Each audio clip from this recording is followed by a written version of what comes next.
Good morning, good afternoon, and good evening, depending on where in the world you're joining us from. Hello, my name is Rosalie Olmsted.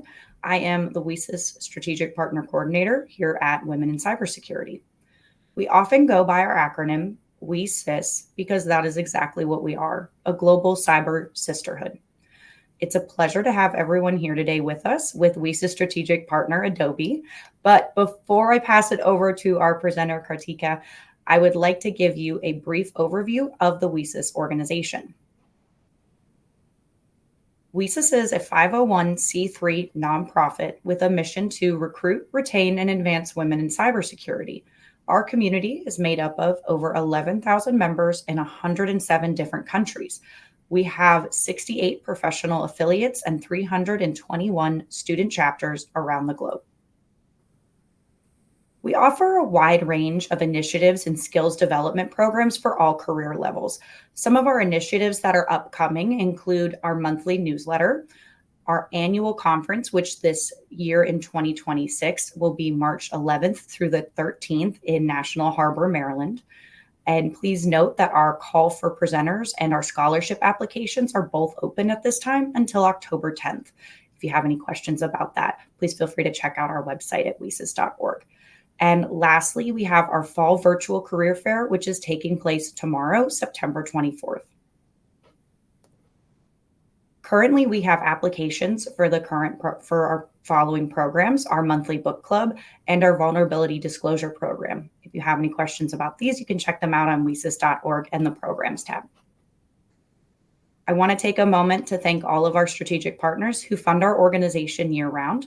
Our Tier 1 partners being 3M, Akamai, Amazon, Bloomberg, Cisco, Ford, Google, Lockheed Martin, Optum, Palo Alto Networks, SANS Institute, and SentinelOne. Please feel free to ask questions throughout today's webinar. You're going to want to drop those questions in the question box below, and we will be addressing them at the end during a Q&A session. And lastly, if you haven't done so already, be sure to subscribe to the WiCyS newsletter at WiCyS.org in the upper right-hand corner. And with that, I'm going to turn it over to our presenter, Kartika at Adobe. Thank you, Rosalie. Hi, everyone. I'm super excited to be here and talk to you all about the field of threat intelligence. My intention today is to just give a glimpse of this particular domain within cybersecurity because I stumbled upon it about a year back, and just give you all the different work streams around it and give a basic insight into what the field looks like. So let's get started. The agenda for today would be I'll talk a little bit about my career journey. And following that, we'll talk about the evolution of cyber threat intelligence. We'll use the acronym CTI for it. Why does it actually matter? What are the key work streams within a CTI team? We'll deep dive into two of those because I just wanted to talk a bit more about those, which is IOC and tip management and adversary profiling.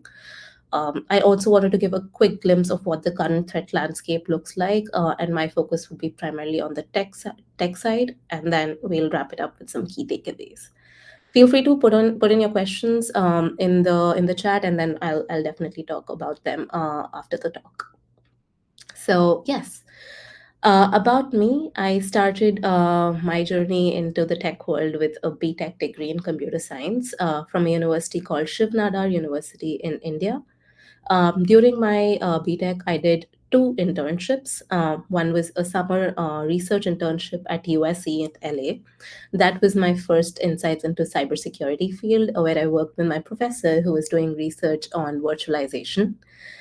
Following that, I did my final year project in Singapore. I got an opportunity to intern there and do a research internship at NTU, which was Nanyang Technological University in Singapore. And I worked there as well on virtualization of algorithms.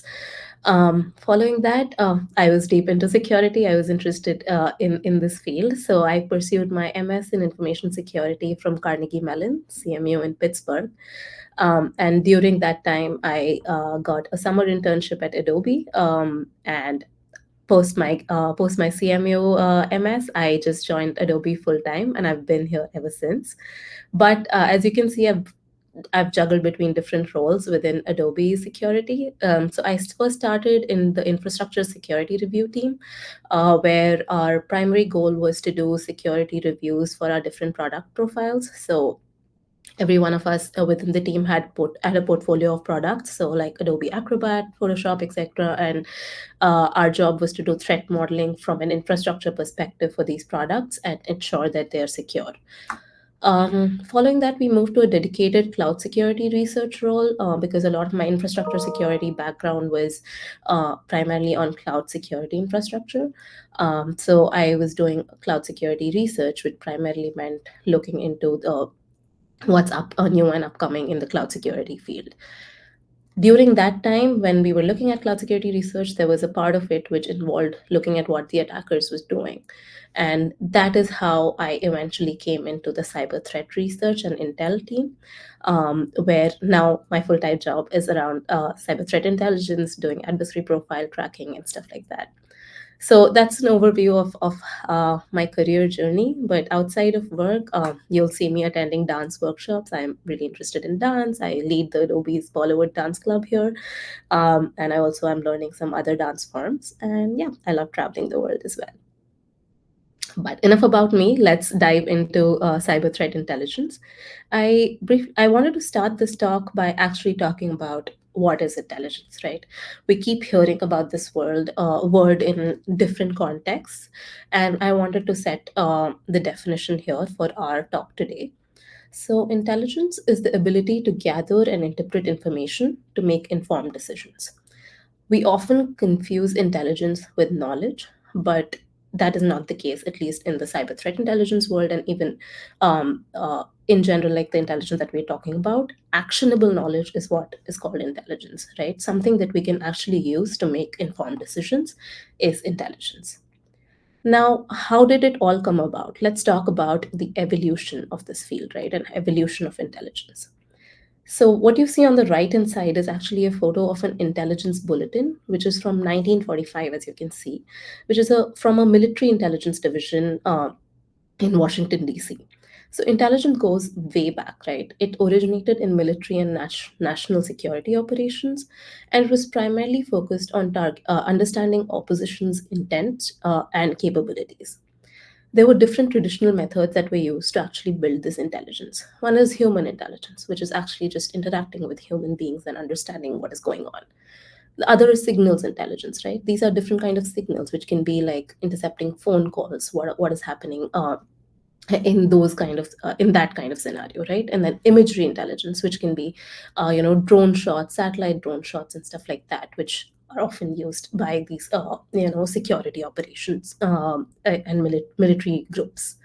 So all of this is actually used to make the strategic decision making and battlefield and have that in our battlefield advantage, right?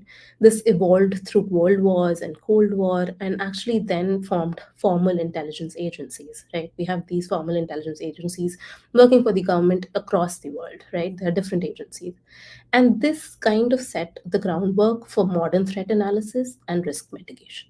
So, yeah, I just wanted to give this context to understand that intelligence goes way back and has had different ways and forms that it has actually evolved into. But today we'll be talking more about cyber threat intelligence, right? And how that evolved. So, emergence of cyber threat intelligence at a very high level and basic, in a basic understanding level, digital infrastructure grew, right? As we are progressing, the digital infrastructure grew, so did the attack surface. So that led to rise of threats, where we often hear about malware, espionage, cybercrime, and stuff like that.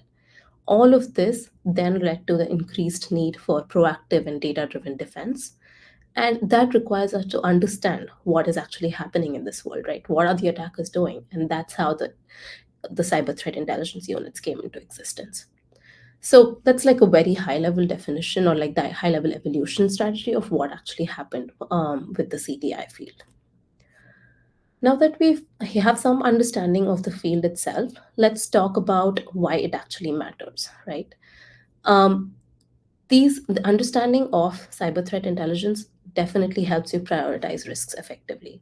So within an organization, if you have 100 risks, you can prioritize the risks based on what actually is going on in the cyber threat intelligence world. What are the adversaries doing? If they're focusing on a particular tech stack, they're focusing on a particular product kind, then you know that, okay, the risks in this particular product or the risks in this particular tech stack is what we need to prioritize, because that's what the threat actors are going after.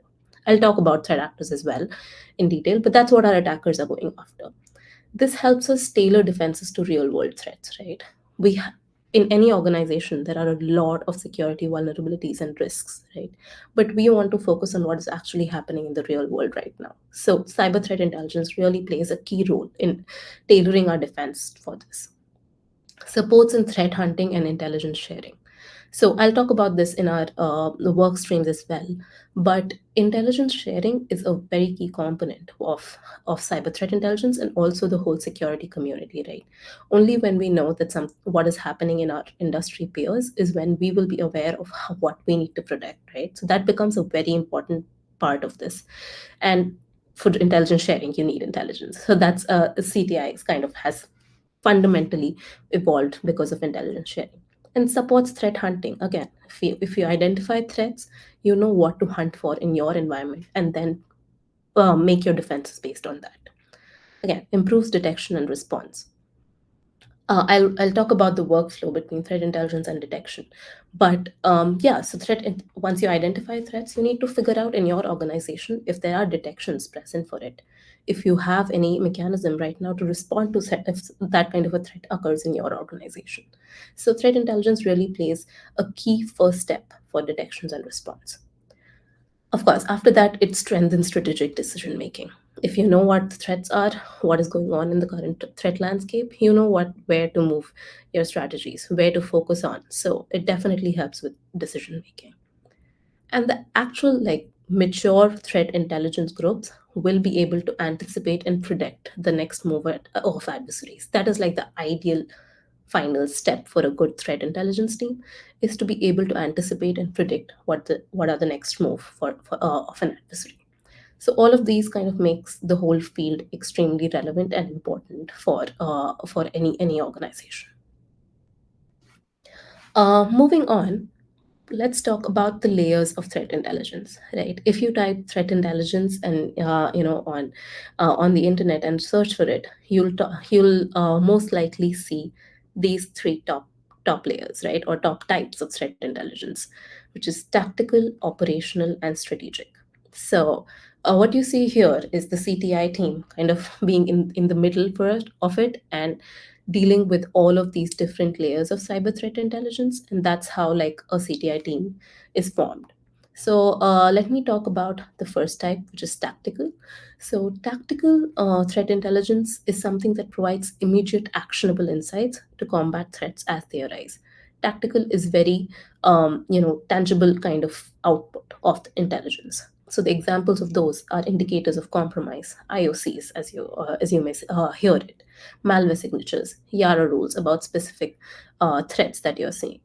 These tactical indicators are often then supplied by a cyber threat intelligence team to the CSIRT operations or the incident response team within a company, right? So the threat intelligence team monitors what are the indicators of compromise that are happening for a threat actor, or a threat that is currently happening or in action in a particular environment, and you relay that kind of information, which is like these IOCs, to the response team. So that comes under the tactical umbrella. Another type of threat intelligence layer is operational, right? This is where you engage in campaign tracking and active threat actor profiling. That is more about gaining a better understanding of an adversarial's behavior, right? What is an adversary's TTP? TTP means tactics, techniques, and procedures. And like going into a particular campaign of a particular adversary and understanding that level of insights, that what is a particular threat actor going after, that all comes under the operational umbrella. And the CTI team tracks these TTPs and sees the relevance of that TTP in their particular organization where you're operating. And that kind of flows into the threat hunting and detection engineering teams, right? So once you have the TTPs of a particular threat actor, you can let the detection engineering team know that, hey, these are the TTPs that we are observing. These are the tech stack that we are observing that this particular threat actor is going after. Do we have detections in place for them? If not, we need to build them ASAP because that's what is currently happening.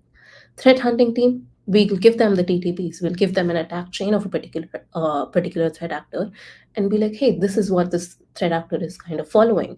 Can you do a similar thing within our environment and see if we are also vulnerable to this particular threat? We are also susceptible to it. So that's where the operational layer resides. The other is the strategic layer, right?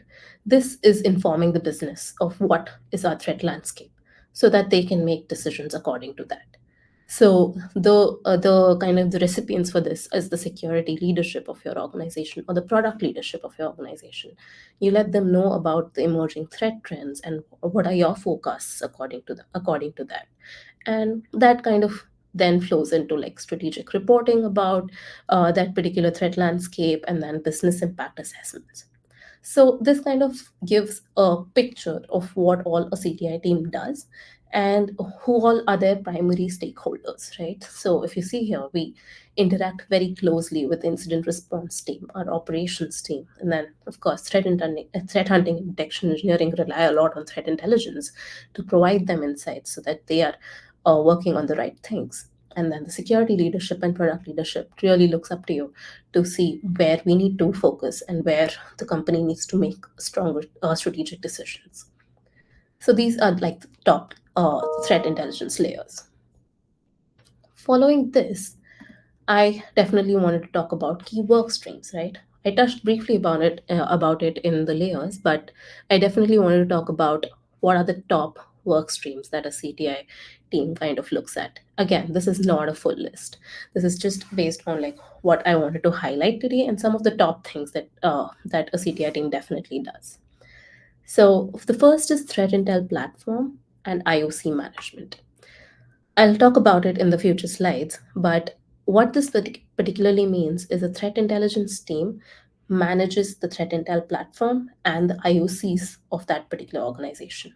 Threat intel platform in itself is kind of a centralized IOC repository which has feed integration from different kind of threat feed source owners. For folks who are a bit aware of this field, you may know about threat feed sources, such as think of them as a list of indicators of compromise, which are of different types. So, list of IP addresses that are known to be malicious, list of domain names that are known to be malicious. All of these threat feed sources are provided by open source resources, as well as we have vendors who release these threat feed sources. All of that flows into something called as threat intel platform, and a threat intelligence team is really responsible for maintaining that platform and making it actionable. What that means is also supporting metrics for that particular threat feed, finding any false positives around that, and making sure that these threat feeds are going into the analyst's workflows. That is kind of like one mainstream, and this kind of also you can call as kind of falls under the tactical version or the tactical layer of cyber threat intelligence. The other is adversary profiling and attribution, right? You kind of identify relevant threat actors for your particular context, for your organization. What is the threat actor that are actually relevant for you? Study their tactics and techniques, and then assess impact for your particular organization. That is what falls under adversary profiling and attribution and becomes a key pillar for any cyber threat intelligence team. Reportings and briefings, these are something which happen very regularly at a regular cadence, and that becomes a very key component of a cyber threat intelligence team, right? And this is not really a separate work stream, but you can think of like all the work that you're doing in other areas kind of flows into reportings and briefings. So adversary profiling, once you have a profile, you make a report about it and you pass it to your stakeholders. But again, these it's very important to make the reports very relevant to your stakeholders. So a report that I will pass on to a detection engineering team about this particular threat actor would be drastically different to what I will pass on to my CSO about a threat actor, right? So the technical details and the areas of focus kind of varies, and that becomes a very important part for a cyber threat intelligence team and a very important deliverable. Briefings can be of different types, right? Within our team, we provide like weekly briefings to our immediate CSERT teams, right? Which kind of talks about what is happening in the tech landscape right now. What should you be kind of looking forward to if something happens? What just raising awareness of what's happening. Then we do monthly CSO staff briefing, which is just for the CSO and their direct to kind of give them an idea of what's happening in the threat landscape so that they are aware of where the industry is trending. So briefings are of different types. You may also have like briefings that are delivered specifically to your product teams, but you may not involve a lot of technical details around detections there. So that is something that you'll definitely see as a major deliverable in any cyber threat intelligence team. Following that, we have incident support. So any threat intelligence team provides real-time support for during incidents, right? And if there are incidents that are happening in your environment, the threat intelligence team is looked upon to give IOCs associated to that particular campaign that we are seeing within our environment. If you're able to see that, oh, okay, an ABC is being executed by an adversary, do you know which particular adversary does that? So then you attribute that particular attack chain to that adversary, and you're able to predict the next move, or also check that, hey, generally if ABC is being done by this particular adversary, the next move is D&E. Can you check? So the incident response team is able to do that. So that's how cyber threat intelligence team is kind of plugged into the whole incident support. And of course, after the post-incident retrospectives, that's also a very important part where a cyber threat intelligence team plays a role, to see that, hey, okay, so we did observe this particular threat actor in our environment. Now, what do we know? What do we know, and what do we do about it? So that kind of then loops in again to the detection engineering and all of those kind of workflows. And any cyber threat intelligence team, you will see, will have a lot of external engagement and intelligence sharing component to it. What that means is a cyber threat intelligence team within a particular org kind of participates in threat sharing communities, which are outside, which are industry based. So like ITISACs, where all the members of cyber threat intelligence teams from different communities gather together at a regular cadence to share what is happening in their industry. That becomes a very key component to then go back to your particular organization and share that detail. So that is again a very key part of cyber threat intelligence team. And along with that, you'll obviously be publishing advisories and collaborating on joint investigation if there's something that is happening, across the industry. Say like a solar winds, at that time everybody from like different industries and different companies come together and share intelligence and publish collaborative advisories. So yeah, these are kind of like the top CTI work streams that I definitely wanted to give you an insight on. All of these require like different kind of skill sets associated to them.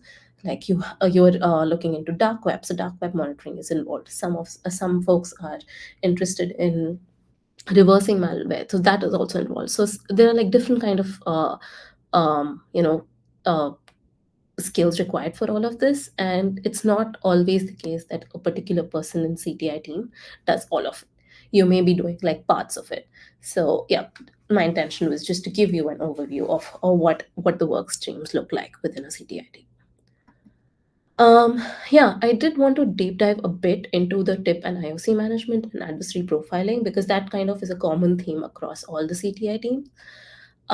So, as I mentioned, IOC is like an actionable threat data, which is enriched with context to support detection and response. That's just like indicator of compromise itself is quite self-explanatory. It kind of is associated with some particular threat and has some context to it. So the examples of it can be malicious IP, domains, file hash, suspicious email headers, and stuff like that. And the purpose for these IOCs is to use them to block and detect and investigate them in your particular environment, right? The image that you see here is called the pyramid of pain. So this kind of classifies the IOCs in terms of how actually easy it is to detect them and also to use them in your particular environment.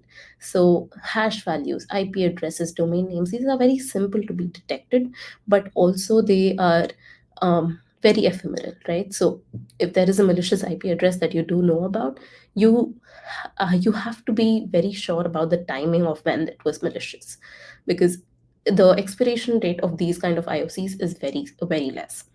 But as you go up in the pyramid of pain, like you see the networks and host artifacts, and when you see tools and TTPs, the adversaries tools and TTPs don't change that often, as often like the IP addresses and domain names do. So the basic intention of pyramid of pain is to kind of make you understand that what are the IOCs that need long-term tracking and what are ephemeral. um, you'll keep hearing about this quite a bit in the cyber threat intelligence world, so it's a good thing for everyone to be aware of. The threat intelligence platform is called TIP, and it is like a centralized system that is designed to collect, enrich, and correlate cyber threat data. So, what it basically does is aggregate all the IOCs that are coming in from different threat feeds, and then helps you to manage these IOCs and correlate them to different logs within your particular organization. So it literally just converts raw threat data into actionable intelligence. So whatever IOCs that you see, it there's no use of them if you don't know how to actually correlate them to your particular logs. So the whole IOC and tip management framework or within a particular CTI team is actually to centralize and streamline the handling of these IOCs, and to also optimize your tip to use these for collection, enrichment, and then of dissemination between different stakeholders, right? So what does it actually mean is there are different kind of components associated with it. First is like IOC lifecycle management. As I said, these IOCs, you need to make sure that you expire them after some time if they're like on the lower end of the pyramid of pain. There's no point keeping an IP address valid for a year in your tip, because they're very ephemeral in nation. So in nature. So IOC life cycle management is a very key component of a CTIT. Tip administration. Again, linking your particular tip platform to your internal SIM, SOAR, thread feeds, etc., is highly important as well. Because that is when these IOCs flow into your logs, flow into your SIM, and then you can correlate them to see, hey, did I see this IP address in my particular log? And once you do that, that kind of leads to detections. So that is, again, becomes a very key component of a cyber threat intelligence team. Data quality and governance. Again, this ensures if the IOCs are accurate, relevant, and also you're expiring them at the correct time. The expiration of IOCs is kind of a very basic challenge that you see with that a lot of CTI teams kind of do run into, because the moment you don't crack that problem, you're dealing with IOCs in your tip which are stale, and that leads to a lot of fake alerts, and then not fake alerts, false positive alerts, and then that kind of pushes into your SOC and IR workflows, and then the whole pipeline kind of gets blocked because of that. So just maintaining the IOC quality and the relevance of the IOCs within your tech platform becomes a very crucial part of a threat intelligence team. And all of this, as you can imagine, will lead to faster detection and response through high quality and actionable intelligence. This reduces the noise from false positive and stale IOCs, and this really improves collaboration and knowledge sharing across teams, right? Because the tip is managed by a threat intelligence team, but the data from the tip is consumed by the detection engineering teams within your organization, the CSERT response within your organization, and even product teams. So product teams use these IOCs in their modeling, in their threat modeling itself, and in their infrastructure design itself to ensure that some of these IOCs are blocked right in their firewall levels. So the tip in itself has integration with a lot of different stakeholders. So having a robust tip management system really improves collaboration and knowledge sharing. And this kind of is like one big vertical within a cyber threat intelligence team, and kind of falls more on the tactical layer of a CTI team. The other is the adversaries and profiling angle of it, right? Before we go into the adversary profiling itself, I quickly wanted to touch about what an adversary is or who is an adversary. So the term adversary is often interchangeably used by with like different terms like threat actors or attackers and stuff like that, right? They're often just interchangeable, so don't get confused. But what it broadly means is an adversary can be an individual, a group, or an organization, or even a government that opposes or attacks another entity, often with harmful intent. The reason why it's often with harmful intent and not always is something which is very interesting, and I'll cover it. But yeah, the understanding here that is important is that an adversary is not always like a single person. It can be a single person, it can be a group, it can be an organization, and even a government. There are some strategic characteristics of an adversary, right, that I've put here. That kind of helps classify the adversaries as well. So that is their actions. They can be intentional and strategic. There are various forms and motivations of these adversaries, and we'll see them in the next slide. And they use multiple attack vectors. Some adversaries are very particular about the attack vectors that they use. Some adversaries are very evolving. They change with the threat landscape as well, with the tech stack change as well. So you'll see these adversaries can be classified based on their attack vectors, and that becomes like their one key characteristic. They also may have either persistent or adaptive behavior, and they operate across different sectors. Some adversaries are focused in a particular sector, some adversaries don't care about sector, they go after particular tech stack, stuff like that. So these are kind of the top characteristics that you'll see being talked about for a particular adversary. But let's talk about the different categories of adversaries. That is something that is very commonly talked about within the tech industry, right? And this category is based on motivation. That is how these adversaries are classified, right? I won't go into all of these in detail, but just to give you a high level overview, cyber criminals are the adversaries whose motivation is just financial gain. They will do anything to get financial gain, and their tactics kind of involve around phishing, malware, credential theft, extortion, etc. Nation state actors, these are extremely interesting. Their motivation is espionage, geopolitical advantage, and sabotage, right? Their tactics are generally much more sophisticated because they are being powered by a whole nation, right? They get a lot more um, baseline information and baseline financial stuff, and like just more tools for them to operate. And their tactics, that's why, includes advanced persistent threats, APTs, which are like just present in your environment for a long time, and that is just with the intention to gain data from your particular organization. They are technologically quite sophisticated, so they do zero-day exploits. They exploit supply chain attacks and stuff like that. And their targets can be government agencies, critical infrastructure, defense contractors, and stuff like that. The other categories, I'll just brush over them, as insider threats, quite self explanatory. Some folks within your organization that are targeting your internal system and sensitive data. Hacktivists, we do see quite a bit of them in rise because of all the geopolitical tensions that are happening. They have some ideological and political cause, and they go after anyone who's against it. Cyber terrorists, their motivation is to cause disruption, fear, or political instability, and their target is primarily around public services, critical infrastructure, and civilian systems. Thrill seekers, these are the ones whose intention is not always harmful.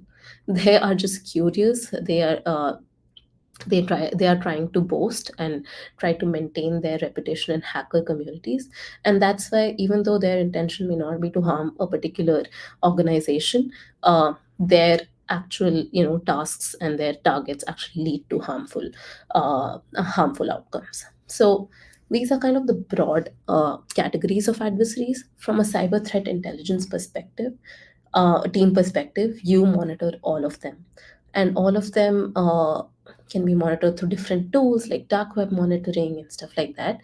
But a CTI team kind of looks at all of them from their organization perspective, right? Now, adversary profiling itself is to understand these adversaries, and with the eventual goal to anticipate and counter any attacks that are coming through from this particular adversary, right? And in a profile in itself, the key elements that are included are attribution, like who are they, what is their type, their motivation, whether it's financial gain, espionage, TTPs. This kind of makes a large chunk of a particular profile because that talks about what are the tactics, what are the techniques, and what are the procedures, and how do they operate. MITRE has a framework called MITRE Attack Framework, which is kind of followed by across industry and would be a good thing for folks here to understand and learn about because that kind of talks about these different tactics, techniques, and procedures that are used by these adversaries. Then the profile in itself also talks about the infrastructure that the adversary is using, right? Domains, IPs, what kind of malware families do they use, and stuff like that, and capabilities and targets. This really also helps a CTI team to provide this information to an incident response team that, hey, this particular threat actor group is not that skill level, but their focus is on our industry and this is what they do. Or this particular threat actor is a nation state threat actor. They have a lot of arsenal on their side. So they will be very sophisticated. And if they enter our environment, we need to look at a wider range of our attack surface. So that's what a particular adversary profile kind of details. And this then helps in enhancing our proactive defense, right? The more profiles you build, the more you know about like what these adversaries are doing, and then you can see if your organization is ready to detect them or ready to respond if some kind of that activity is seen in your environment. This informs risk assessments and also supports incident response and threat hunting, as I mentioned. So given that now we've talked so much about adversary profiling, I did want to give a very brief sneak peek into a particular adversary profile. So the image here that you see is a image of famous Cholima, which is a nation state threat actor. That image is from like CrowdStrike, and they give these different cool images to different kind of threat actors, and this is the image that they've given to famous Cholima. I'm not sure how many of you here are aware of them, but let's just talk briefly about this particular threat actor.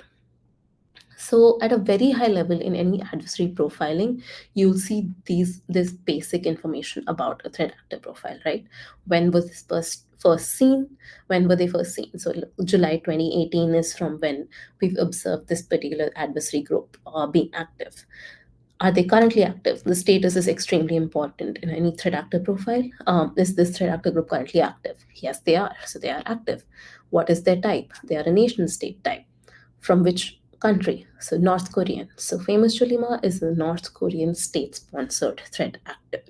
And I've just put the attack chain here. I know it's not readable. The intention is not for you to understand everything within their attack chain, but I just wanted to show you what a particular threat actor profile kind of talks about in the technical detail. So if we talk about the attack chain that a particular threat actor kind of goes after, and that starts from initial access. How does this particular threat actor group start or enter a particular environment? So that is the initial access. Then it goes to execution. Then are they persistent in their environment? What is their action of persistence? Then do they do privilege escalation, defense evasion?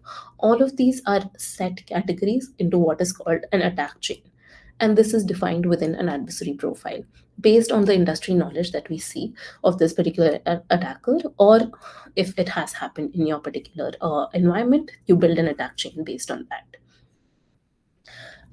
Now, every threat actor it's not always the case that they just do one kind of attack, right? Some threat actors have different campaigns. So for famous Cholima, let's talk about one campaign that was called Whack-a-Mole campaign. So what in this particular campaign, what the threat actor was actually doing was identity fabrication and job application. Many of you may have already heard about this. There were these North Korean state-sponsored threat actors who were posing as different people, having fake LinkedIn profiles, fake resumes, and applying for employment within industries and within companies in the US. They then used to interview with these fake profiles since they are state sponsored. they were very technologically savvy. They used to apply for all these software developer jobs and stuff like that, and secure employment within a company, right? Have these fake resumes, go interview, pass the interview because they had the knowledge about it, and secure employment within an interview. And once you have employment, you obviously get access into the into the company's resource, establish persistence, stay employed in that company for a long time, um, potentially do data extortion, and data exfiltration, and sell that data in the dark web, and also use their salary that they're getting as part of this employment to finance all stuff that is happening within North Korea. So this is a very uh, known campaign of famous Chudima, and this was something that was also flagged by our NSA and CISA and all different kind of government agencies as well. And once you are aware of such a campaign within like happening in the industry, and what do you do within a CTI team, right? So building a profile is not just about having that documentation of their tactics and techniques, right? You build a profile, in this case, identify this North Korea linked group, famous Chilima, and track their history of cyber espionage. Then you assess their potential impact, right? Evaluate the motivations. In this particular case, are they using any custom malware in your particular environment? Are they targeting particular sectors? And then recommend detections. Here you can flag unusual lateral movement techniques that you're seeing within your environment, any C2 infrastructure patterns that are observed in Wagamol. There was some intel that was raised by some other company saying, hey, they are known to be using this particular malware or this particular RMM devices, remote management devices, and stuff like that. So once you get that intel, you see and recommend detections in your particular organization based on the campaign that you're seeing. And then you engage with relevant stakeholders, right? In this case, it may be informing the leadership about this particular campaign, talking to the HR team that hey, they are doing identity fabrication or having fake resumes. There was intel released on what all to look at in the resumes and in LinkedIn profiles. This particular threat actor was using AI generate the images of, yeah, like your profile pictures and stuff like that. So this kind of is a very high level of building a threat actor profile and then focusing it very specifically to a particular campaign. So yeah, I just want to give you this high level context. So threat actor profile in general has very set, things that you definitely need to mention, like how I said here, first scene status, adversary type, and stuff like that, and that attack chain. But if you're going after a particular campaign, then the profile also kind of revolves around it. Yeah, so now that we've talked about the threat actor profile itself, I also wanted to give you a peek of the global threat landscape that we are seeing today. Just wanted to zoom out a bit. I know we talked about very specifics, and I wanted to leave 10 minutes for questions, so I'll just kind of walk over this right now. So the 2025 threat landscape, this is kind of the mid-year insights. A lot of companies and vendors kind of release mid-year insights also around the threat landscape. So these are some of the things that I definitely want to call out. So AI is everywhere. So is it within the adversary community as well. So threat actors are using AI to, for phishing, malware creation, and deepfake campaigns. So AI weaponization is accelerating. Persistent threat actor groups are adapting. There are groups like Scattered Spider who are evolving their techniques. They are using AI in their portfolio as well. And with different geopolitical activity happening across our globe, the nation state actors from these particular countries are also highly active right now. We are seeing an increase in ransomware and double extortion techniques as well, and supply chain attack as usual is on a rise, and so are insider threat cases. Some of these insider threat cases may actually be Wagamole campaign, right? That we just discussed in famous Shrema, where there's an employee uh, who's actually posing as a software developer, but is actually working for a North Korean threat actor group. So yeah, we are seeing all of those. The two graphs that you're seeing below are primarily from the IT ISAC report around threat actor groups that are currently active. So the graph on the left, which talks about Lazarus, Scattered Spider, Gothic Panda, APT29, Ransom Hub, they are all type of adversaries, and they are talking about the number of attacks that were associated with this particular threat actor group. So you see Lazarus group, which is actually a kind of a parent group of North Korean threat actor groups, is something that you're seeing being attributed the most. And the graph that you see on your right hand side are all the initial access techniques that our adversaries using. So targeted phishing attacks is on the top, then readily available tools or living off the land tools, and leveraging zero-day attacks. These are kind of the techniques that threat actors are using for initial access into an environment. So something like this, like building a threat landscape and providing insights, is also a job of the cyber threat intelligence team, right? Just monitoring what is happening around your threat landscape. And if you see here, I've kind of made it more tech landscape related, because that's where Adobe kind of resides. But if you're in another sector, then you'll and in a in a cyber threat intelligence team in another sector, you will be focusing more on that kind of an area. Uh, I definitely wanted to, in the end, talk about also AI, because that's something that's top of mind right now and everybody's talking about it. And what you see here are different screenshots of threat blogs around AI. And AI is actively being used by threat actors as well, right? So I just wanted to give this insight to everyone here, that AI has been within the cyber threat intelligence been called as a dual-edged sword. It is a weapon for threat actors. They are using AI to kind of further their tactics and techniques. So they are using AI for automation of attacks. They're doing it for faster phishing, malware generation, vulnerability scanning. Just last month, researchers came up with a ransomware which was completely built through AI with very minimal expertise required. So threat actors are using that.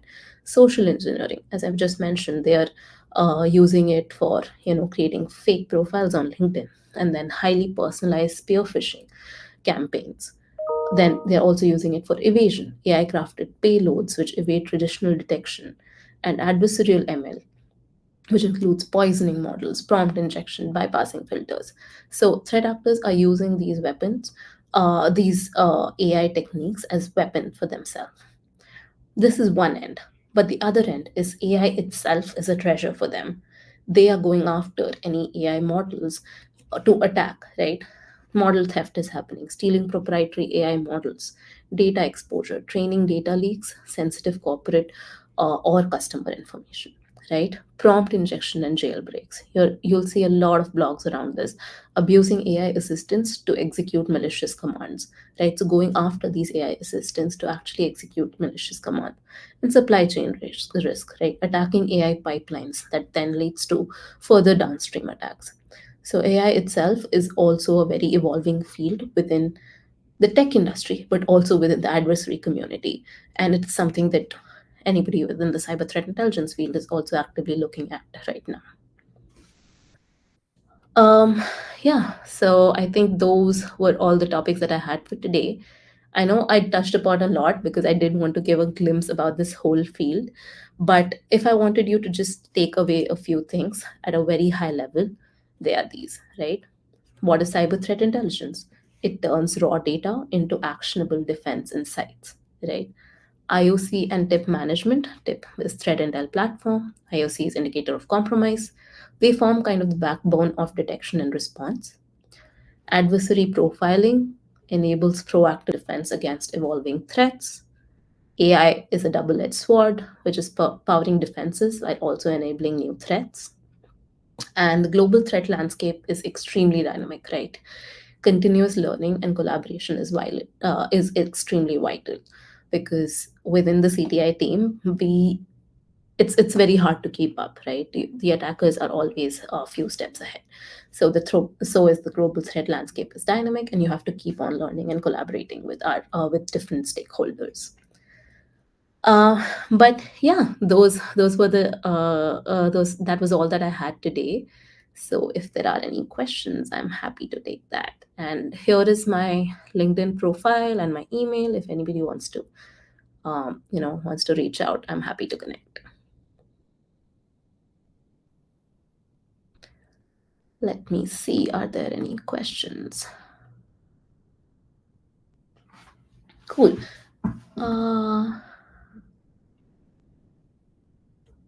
I'm just trying to see. There is, Rosalie, is there a whole answered field that's already taken care of? I'm just trying to navigate through the questions. Hmm. Oh, I see a few. Are there affordable or open source tools that SMBs can leverage for threat intelligence? Definitely. So there are a lot of open source tools for different kind of use cases that you see for threat intelligence. So I mentioned TIP today, Threat Intel platform. There are open source threat intel platforms that can be leveraged by small businesses, right? Called MISP, and quite a few others. Even the threat feed sources that I was talking about, which kind of have consolidation of all these indicators of compromise. There are a lot of these open source threat feeds as well. So you, to build a threat intelligence team, you don't essentially need to have like only vendor provided or commercial sources. You have a lot of details from just cyber threat, just from open sources. um, I wanted to ask, if you had to start all over, what would you suggest for new cybersecurity folks coming into the game? What tools and what approach would you take to get on a threat intelligence team? Wow, that's a really insightful question, Sahai. Um, what would I suggest for new cybersecurity folks is, I know it sounds cliche, but just something that's really helped me is to be curious and to also be be on be open to change, because I think that is something that's extremely important for anybody within the cybersecurity field. Because when I entered the security field, I knew about cyber threat intelligence, but the way that it was happening at that time to now, like say 5 to 6 years down the line, it's extremely different, right? um, there is the whole AI wave, so definitely be up to speed about it. But I would also say that don't completely rely on AI for everything as well. So the one suggestion that I can say in short is definitely be curious, understand what's happening in different landscapes, but know the basics, right? What tools and what approach would you take to get on threat intelligence team? So since I talked about like the different kind of fields and layers, right? Tactical, operational, and strategic, try to see what makes you more curious. So if it's more on the tactical side, like to get into the indicators of compromise and threat intel platform, what I would suggest is SANS and on a lot of other online resources have these online tools and games to kind of understand this field more. So just get your hands on dirty on all of those things. And if you're more interested in the adversary profiling side, that is just you kind of being on top of all the threat intel blogs. If you have access to dark web, just understanding how to do dark web monitoring in an ethical way, that would really help. So just finding out these open source tools, there's a lot of information that's already available that you can definitely leverage to get inside. I hope that helps. I see another question. Hi, Aishwarya. What's your thought on AI for security and security for AI? Yeah, you put it quite well. So, um, what's your thought on AI for security? Is it definitely is helpful in a lot of different areas in terms of say automating a lot of tasks. That's where like AI really helps. And security for AI is something I think is still evolving. I would not 100% rely on anything that says, hey, this particular AI is secured. There's like just so much information around like all these AI code editors and stuff like that, where we are finding new vulnerabilities every day. So I don't know if you guys have read about a blog that was released by OSS security researchers, which talks about a flaw in cursor, right? So all of these tools that we are using, I would say that take it with a grain of salt that they are secures, all the AI tools. So yeah, it's going to be an interesting field to be part of, but yeah, I don't think anything is giving 100%, 100%, solution. Yep. How do you analyze intrusion and extract insight? That's a great question. So, there are different ways to analyze intrusions. So, and first of all, to analyze intrusion, you should need to have that backbone of having the data to detect those intrusions.